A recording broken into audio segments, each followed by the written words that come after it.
welcome back to another video on my channel. Here where we review film photography things, or at least we're supposed to. I have not uploaded in like a year. It's been a while, and as you can tell, once again, fitting the tradition of these videos, we got a new surrounding. Literally every video I've made has had a different background. And then I'm like, oh, I'm happy with this. And then it ends up being completely different the next video. But today's video is about a subject near and dear to my heart. I have a serious love for point and shoot film cameras. And today we have the Olympus Infinity Stylus Zoom DLX. That's a lot of words for a title of a camera.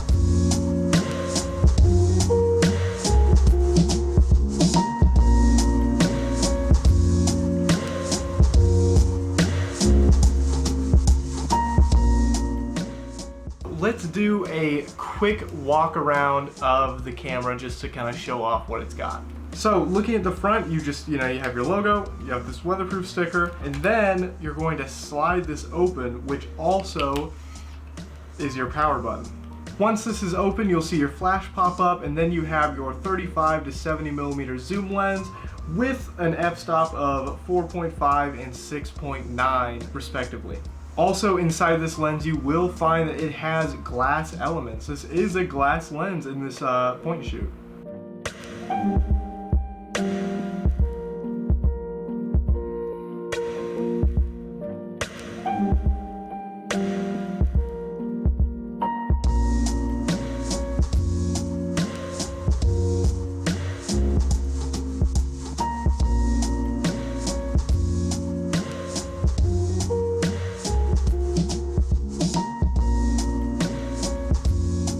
We're talking about 5 different photos that I really liked that I got out of this camera.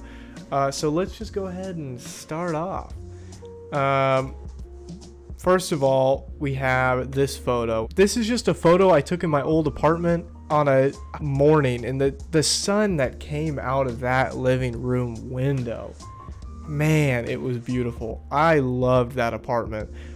So I just decided, I'm not going to be here forever. Let me capture a photo of just like a nice morning in this apartment. And let me tell you guys, this photo, it might not be the best composed photo, but it really captures like that memory of like what that apartment was like. I have another photo that also does a very similar thing. I can throw it up here. This is on a Fujifilm camera. This is on a digital camera. So doesn't fit in this video, but still, like waking up in this apartment was just such a pleasure. Like really a great experience. Anyway, I just really love the warm tone of this camera. I believe this was shot on Kodak Gold. I think what really gives that away is there's a lot of brown in the shadows. I love just the feeling of this photo. It's just, there's a lot of empty space, which, is no fault of the camera. That's on me. But just like, I don't know, this photo just like kind of brings me back. I love this photo. Love how this came out. I love that what I wanted to be in focus is in focus. But if I was a critique, it would definitely be the composition is not well thought out. I just pointed a camera and shot it. Also, I mean, if you really look at this photo, this is literally in focus, and you can blame this on the scanner. Let's not discount that. Even what's in focus is still not tack sharp. I mean, when you get something with a glass element in the glass elements in the lens, you kind of expect a bit more sharpness. And I mean, if you're looking at this on Instagram, it would look sharp enough. But when you really blow this up, this is not a printable photo, which, I mean, I wouldn't really want to print this photo, but yeah, that's going to become a theme throughout this, though, is that the photos coming out of this are not tack sharp. And I know I really can't judge this because I'm not scanning on my own. I'm taking this to a local place to get them scanned, and I've never really been blown away by their scans, so I really can't judge, but they do scanning and developing for pretty cheap, so $10. This is another one of my absolute favorites, and I just love the composition of this photo because it's that light dark light, which is a very cinematic documentarian look that a lot of like actual documentaries, not documentarian photography, but like a lot of documentaries like to use is light, dark, light, color. But instead of like, because the way they usually like to do is light, dark, light. I believe I might have that flipped, but usually, yeah, you're going left to right or right to left. But with this photo, we're kind of flipping that because it's dark, light, dark, light. I really like how this came out. Like his hair has enough flash on it. It's differentiated from the darkness behind him.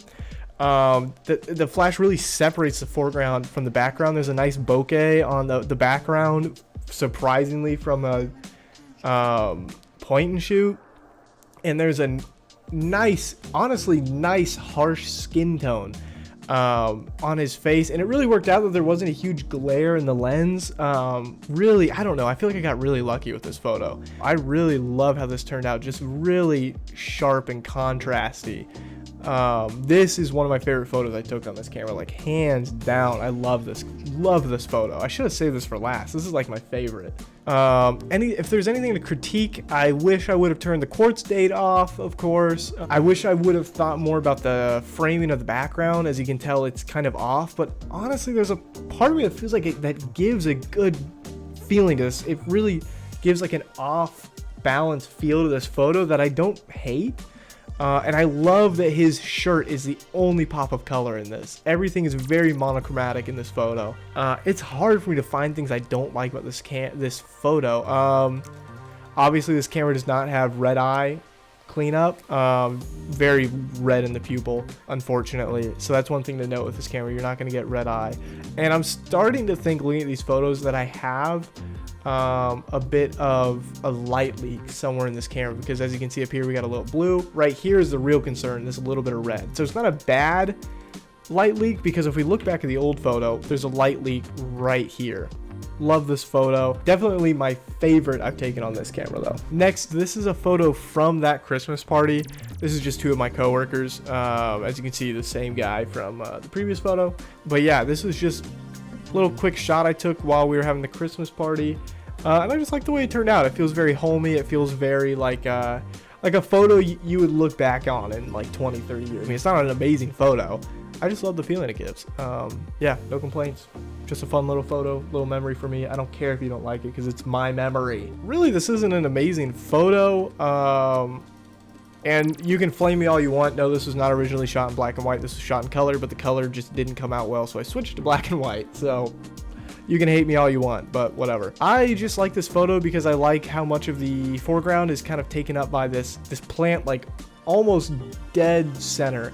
I love the placement of that, the greenery, if you will, there. Yeah, I just love the way the foreground flows into the waterfall behind it. I feel like the waterfall is in focus enough. Like I've said before, this camera just is not that sharp. And if we look back at this close-up photo of my friend here, if we zoom in, I mean, it looks sharp enough, but if you zoom in, you can really tell that this is not giving you sharp lines.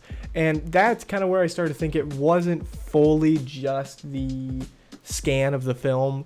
I just think that this isn't a super sharp camera. You can kind of tell by like the fall off right here. Now, if you think that that is still scanner, please let me know in the comments. But yeah, this photo, I just really like the composition. I'm really happy with just the framing of this shot.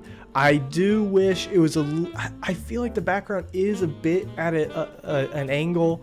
It's not as straight up as I kind of wish it was. I do feel like I had the camera off axis a little bit. But overall, I really like how this photo came out. Yeah, I mean, it's nothing mind-blowing, but you know, it's a point and shoot, and it made it through the hike to this waterfall. That's important. There was like, I know this doesn't do it justice, but look at how much water there is right here. This was like a huge amount of water for this waterfall. Like, you can't see in this photo, there was this cavern all around you, and there was water falling over every single part of that cavern. Like, it was so filled with water. I don't know why they let us hike this. I have done this hike probably 7 times at this point. I've never seen the water that high. This camera survived it, man. I was getting poured on by the time we got to here, and this camera, like, you know, the weatherproofing holds up. It is no joke. This camera is definitely built to take on things like this. I really love this photo. This is one of those photos to where it's like the camera did pretty much everything I wanted it to do. The exposure is exactly how I would have wanted it. The focus is right on what I wanted it to be on. The lighting, I just really love how this photo came out. If there's anything I could have changed, it'd be get rid of the quartz date. And then I wish there wasn't so much headroom above. That's my dad in the background. I do really like this photo. This photo and that portrait. Those are my two favorite photos I've gotten with this camera ever. Maybe I need to go out and do more shooting with this camera, but yeah. Now let's get down to the bottom dollar, the brass tacks. Should you buy this camera in 2022 or whatever you're watching this in? Well, I really can't recommend buying this camera unless you just really want to mess around with it, or you're like trying to complete your like Infinity Stylus collection, which, you know, hey, not gonna judge. But yeah, if you just find this at like a thrift store for a few bucks, yeah, go for it. Might as well. I mean, if it works, it's a pretty fun camera to have around. It's lightweight. It might give you the vibe you're looking for of just like a no depth kind of like quick hard flash party kind of photos. This might be the camera for you. But with just how inconsistent the focus was and just the annoyance of using it and how loud it was, I just don't really recommend it other than just having it as like a shelf piece. Alright guys, that is it for this video. Thank you so much for watching. There was a lot of growth a few months ago and I really want to try to capture that again. So thank you guys so much for watching. I appreciate it. I love talking about this kind of stuff. It's fun to just get my subjective feelings out and pretend like they're objective. So thanks for humoring me.